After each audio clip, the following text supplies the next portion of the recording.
জনতা খেপলে কি হয় তা বুঝিয়েছিল সিঙ্গুর নন্দীগ্রাম। 2011 সালের পাতা উল্টালে আজ দাঁড়িয়ে 2024-এ। মহাকরণ থেকে নবান্নের প্রেক্ষাপট কি আবার বদলাবে, কি বলছে সিঙ্গুরের জনতা? মমতার নেতৃত্বে তৃণমূল সরকারের পতনের সুর এই সন্দেশখালির জমি আন্দোলনের মধ্য দিয়েই আজকে পরিব্যাপ্ত হয়ে উঠেছে।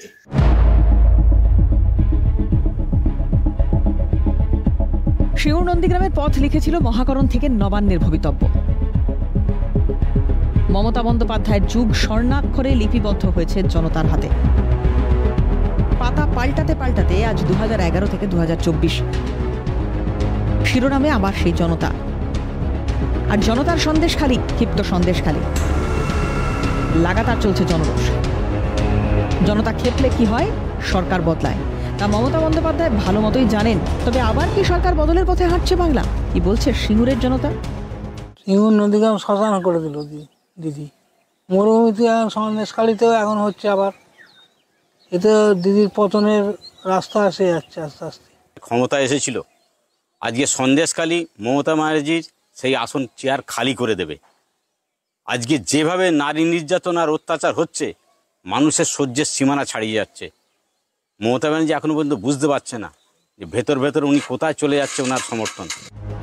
সিঙ্গুর আন্দোলনের মাটিতে যার ঘাম পড়েছিল সেই রবীন্দ্রনাথ ভট্টাচার্য শুনতে পাচ্ছেন মমতা বন্দ্যোপাধ্যায় সরকারের পতনের সুর। মমতার নেতৃত্বে তৃণমূল সরকারের পতনের সুর এই সন্দেশখালির জমি আন্দোলনের মধ্য দিয়েই আজকে পরিব্যাপ্ত হয়ে উঠেছে। যেভাবে সিঙ্গুর আর নন্দীগ্রাম মানুষকে পথ দেখিয়েছিল, আজ এই সন্দেশখালি সেই কিন্তু পথ দেখাচ্ছে যে আন্দোলন কিভাবে করা যায়। না, আমার এটা মনে হয় না যে সন্দেশখালি হচ্ছে তৃণমূল সরকারের পতন হতে পারে। সম্পূর্ণ দুটো ঘটনা, দুটো আঙ্গিকে। দেখুন, কথা আছে হিস্ট্রি রিপিট ইটসেলফ। একটা ব্যাকগ্রাউন্ড, একটা প্রেক্ষাপট তৈরি হয়, সেটাই ধীরে ধীরে প্রকট হয় এবং পুরো সরকারকে গ্রাস করে ফেলে এবং তার অন্তিম যাত্রার ব্যবস্থা হয়। আমরাও দেখছি তার যে পূর্ব অভিজ্ঞতা রয়েছে আর বর্তমান অভিজ্ঞতা প্রায় একই পথে যাচ্ছে।